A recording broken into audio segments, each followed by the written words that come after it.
आई एगो श्री राम जी के भजन। भगवान श्री राम वन में बानी, भरत जी भाई के प्यार देखी मनावे गइल बानी। बड़ा सुंदर भजन बा। आगे 1008 श्री राजेंद्र महाराज जी के गौले बानी। कोई भजन के हम आप सबके बीच कैसे बा। भरत जी गइल बानी वन में मनाओ तनी भगवान के कि चल चला घरे। कैसे कहता हमके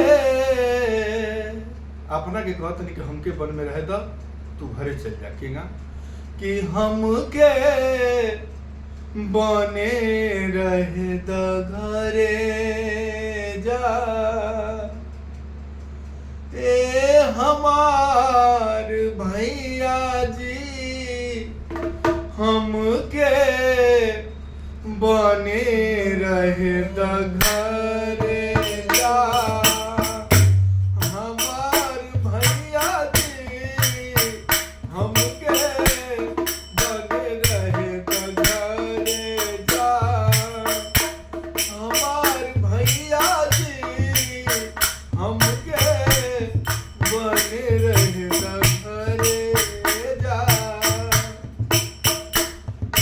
भगवान से विनती करतनी का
भगवान श्री रामचंद्र मानस में की लास्ट में भरत जी वो और याचना के लिए का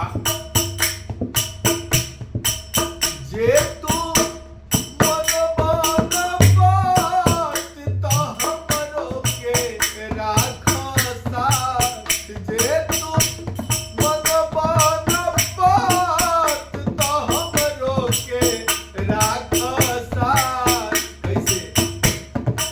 जैसे इन वैसे जा ए हमार भैया जी। जैसे इन वैसे जा ए हमार भैया जी। हमके बने रहता घर जा हमार भैया जी। हमके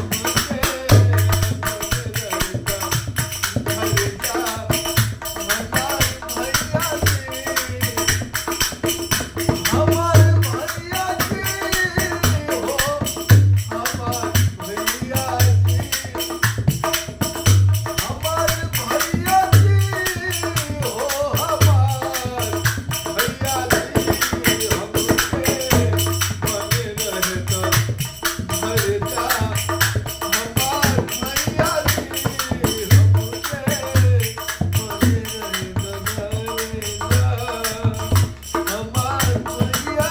रहता बने रहे द घरे।